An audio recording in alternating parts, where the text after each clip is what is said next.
Louvado seja nosso Senhor Jesus Cristo.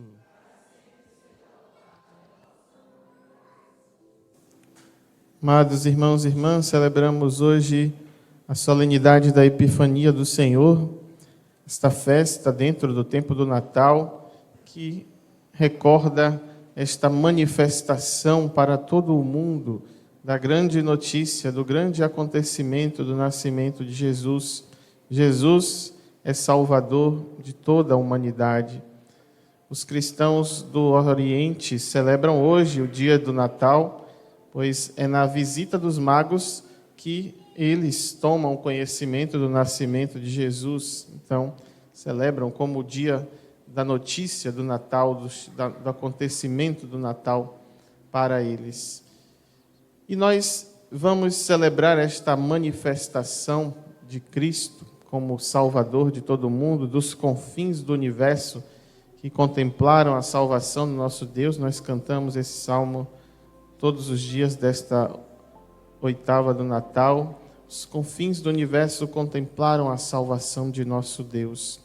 De fato, isso nos vem também a partir da pregação de São Paulo, daquilo que nós ouvimos na segunda leitura de hoje.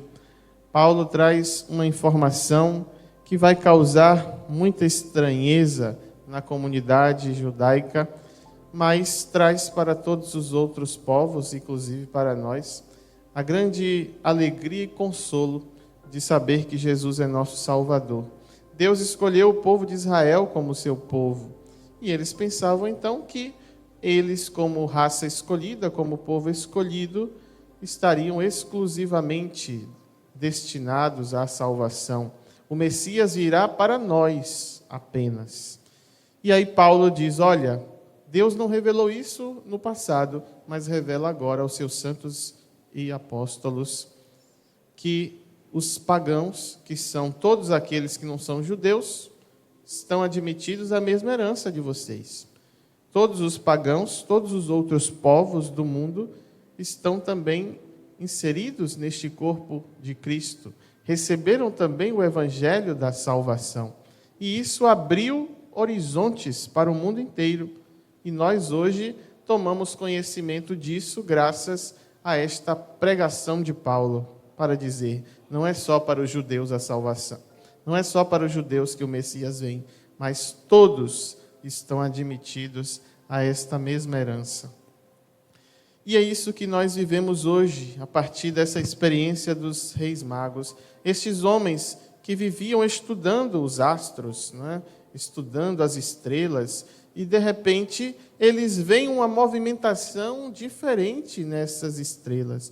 Uma estrela se destaca, e eles então passam a seguir esta estrela, que brilha diferente, que corre diferente, que os guia. E eles então vão caminhando a partir do sinal da estrela. Veja que Deus, ele nos dá sinais em nossa vida, Deus nos dá direções a seguir, mas nós temos que estar caminhando.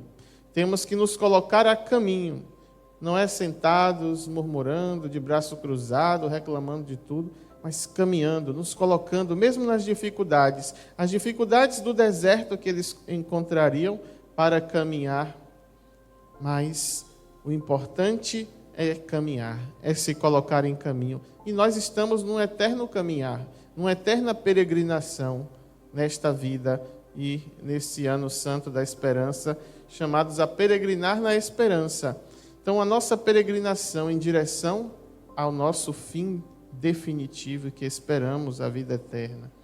E os magos então chegam a Jerusalém. A estrela os conduz primeiro a Jerusalém, onde este povo escolhido, que esperava o Messias, não estão tomando nem conhecimento que o Messias já chegou.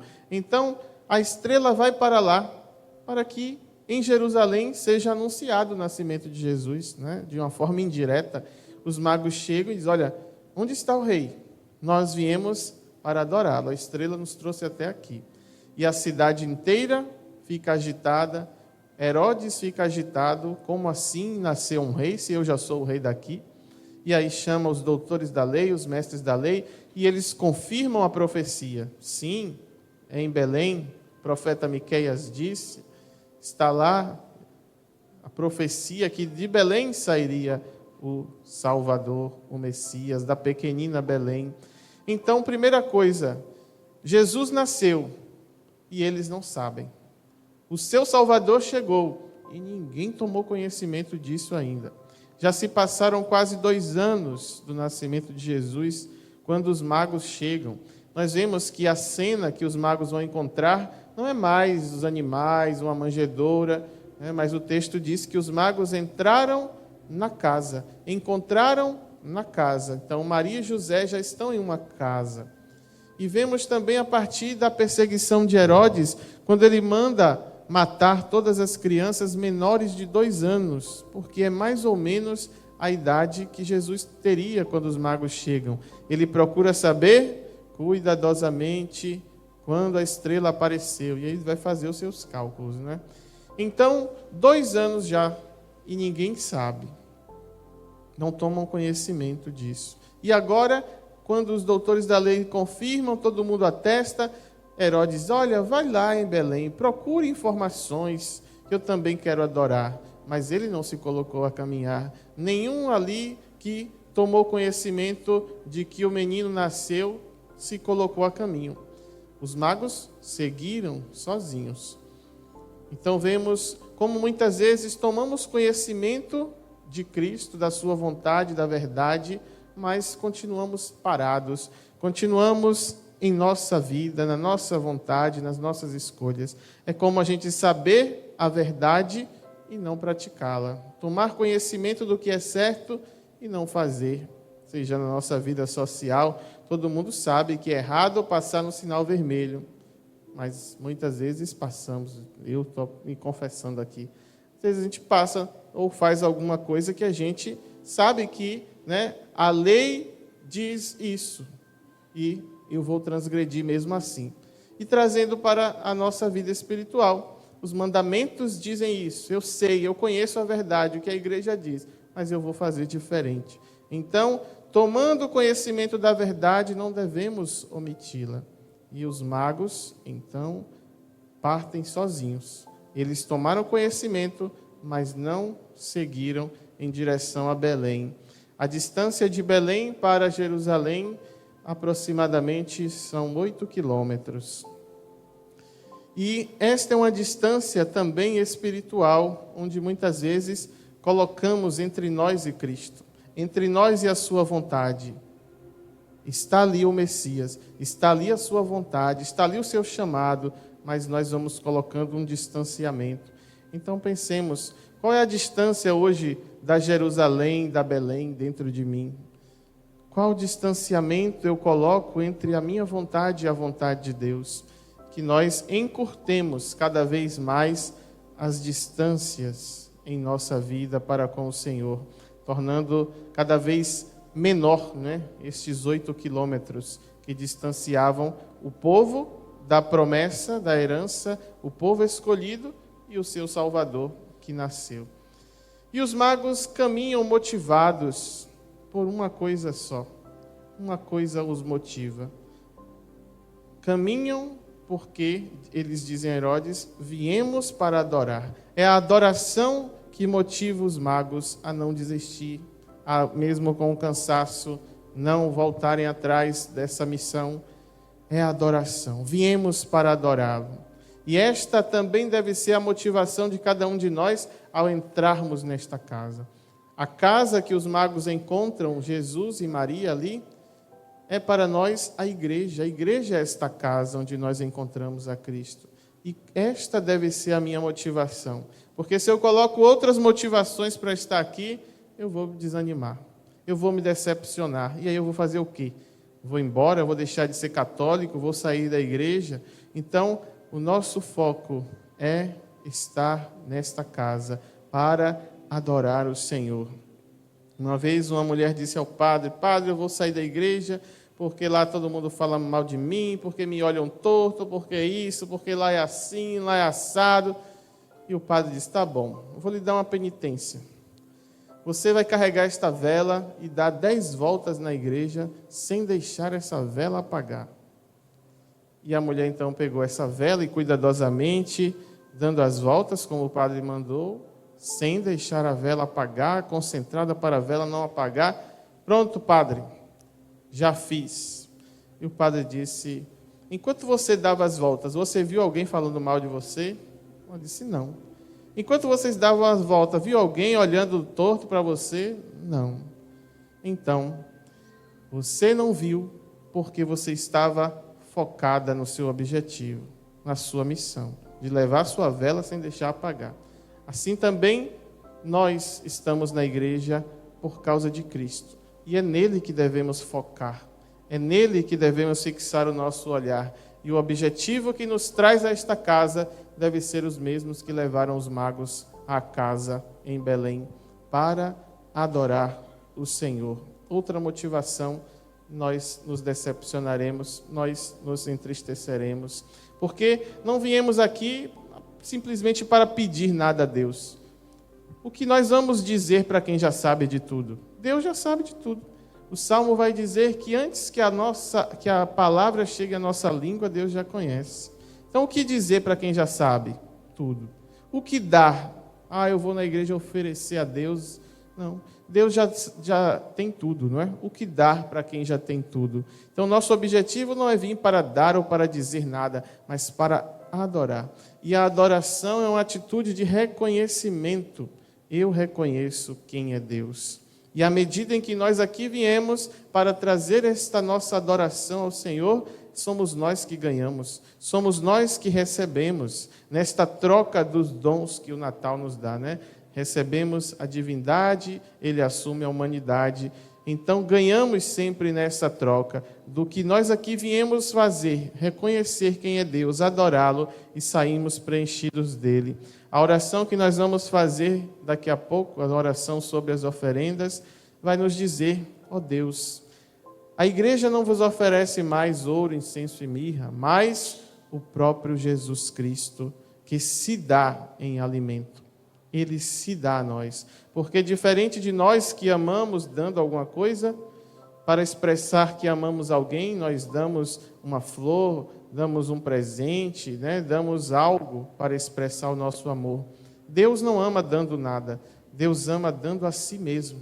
Assim ele se deu no Natal, se deu na cruz, se dá na Eucaristia. Então aqui viemos nesta casa para adorar e recebê-lo. E à medida em que nós fazemos esta experiência de reconhecer quem é Deus, nós crescemos, nós vamos ascendendo na nossa vida espiritual. Os magos fazem essa atitude de adoração, reconhecendo que aquele menino é Deus, dando-lhes o incenso, que é símbolo do culto à divindade, né? Então, antigamente, para se cultuar os deuses, as divindades, se oferecia o incenso, se queimava o incenso. Então, ao oferecer incenso, os magos reconhecem: este menino é Deus. Ao oferecerem o ouro, eles reconhecem a realeza de Cristo. Este é o Rei. E ao oferecerem a mirra, reconhecem que aquele Deus é homem, encarnou-se, humilhou-se na fragilidade dessa natureza humana. A mirra é símbolo desta humanidade. Ela era colocada, usada, né, nos corpos mortos para durar mais, para mumificar os corpos, conservar os corpos dos mortos, representando a fragilidade humana. Então, este reconhecimento dos magos é o reconhecimento da nossa vida para com Deus que devemos ter. Os magos continuam a caminhar. Vocês sabem quais são os nomes dos reis magos? Como é que chamam os magos? Antônio? Baltazar? Quem mais? Não sabem? Baltazar, Gaspar e Melquior, não é? E onde é que está escrito isso? Está na Bíblia dizendo o nome deles? E como é que a gente sabe? A igreja, graças a Deus, ela tem 3 fontes de revelação, não é? A igreja não tem apenas a Bíblia como fonte de revelação, mas também a sagrada tradição, o sagrado magistério. Então, pela tradição, nós conhecemos o nome dos reis magos, não é? Então, temos esta fonte de revelação muito importante, que é a Sagrada Escritura. Mas também sabemos que a igreja nasce antes da Bíblia. Quem formou a Bíblia? Quem organizou a Bíblia como ela é hoje? Foi a igreja, os bispos, o magistério. Quem disse que esse livro deve entrar, esse livro não é canônico, esse livro tem inspiração divina, esse não tem? Foi a igreja. Quem organizou a Bíblia em capítulos, versículos? Foi a igreja, não é? Então a igreja vem primeiro do que a Sagrada Escritura. E muitos hoje usam a Sagrada Escritura para falar mal da igreja, não é? Vai entender.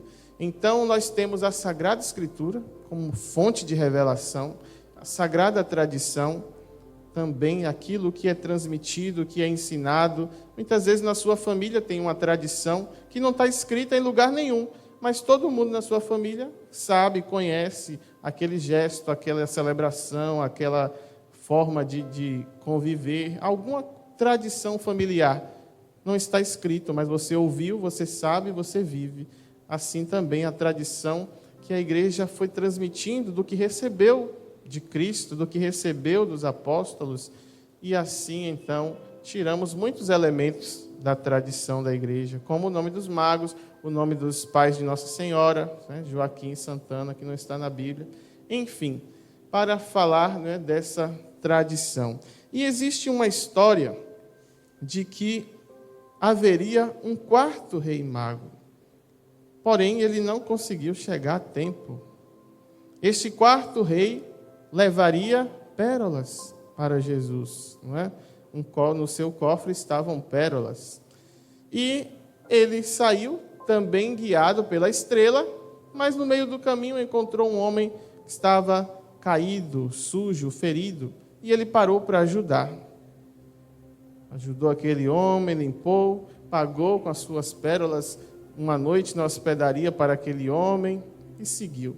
Mais adiante, seguindo e ainda guiado pela estrela, aquele homem acaba encontrando outra pessoa também à beira do caminho com fome. Ele para, vai dar comida àquele homem e assim foi o seu caminho. Sempre encontrando alguém necessitado e parando para ajudar. De modo que quando ele chegou em Belém, Jesus já não estava mais lá. O anjo já tinha avisado a José para fugir para o Egito com o menino, porque Herodes queria matar. E ele ficou muito triste quando ele chegou, a família já tinha fugido dali. E ele então passou a sua vida inteira na busca por Jesus, na fim de encontrar o menino Jesus, e foi crescendo, foi passando o tempo, e ele andou por Jerusalém, andou pelas cidades vizinhas, mas era esse homem de coração bom e continuou fazendo bem às pessoas. A todos que ele encontrava precisando de uma ajuda, de um alimento, de um abrigo, ele ia ali resolvendo, né? Ainda tinha algumas pérolas preciosas, ia comprando, ia trocando, e ia ali, ia ajudando as pessoas. Mas muito triste e vazio ainda por não ter conseguido chegar a tempo do encontro com Jesus, então nem ter encontrado Jesus durante a vida. E aquele homem chegou na sua velhice e no leito da sua morte, ali pensando na sua missão fracassada, dizer, como eu fracassei, cheguei atrasado, não encontrei o Messias, não encontrei o Senhor durante a minha vida. E então Jesus aparece para ele no seu leito de morte. E aquele homem então abre um sorriso, mas ao mesmo tempo envergonhado, feliz e decepcionado, diz, Jesus, me perdoe, eu falhei na missão, não entreguei a pérola a ti, não cheguei a tempo. E Jesus diz, não, meu filho, você não falhou, você me encontrou a vida toda. Todas as vezes que você deu de comer a quem tinha fome, que você vestiu quem estava nu, que você deu abrigo a quem estava como peregrino, que você visitou na prisão um irmão, foi a mim que você estava fazendo tudo isso. então você me encontrou a vida toda. Esta é a nossa missão. Estamos caminhando e devemos estar atentos aos sinais que Deus vai nos dando. As estrelas que vão brilhando em nosso caminho como indicação de Deus para o bem que devemos fazer. Esta é a verdadeira religião, a verdadeira fé. A nossa fé não é uma fé teórica, mas prática, na ação, oração, orar e agir, não é? Então, nós estamos caminhando, os sinais estão sendo nos dados e nós precisamos estar atentos ao bem que devemos fazer. Se queremos chegar ao final dessa caminhada para encontrar a Cristo, devemos entender que Ele vai se apresentando a nós a todo instante em nosso caminho.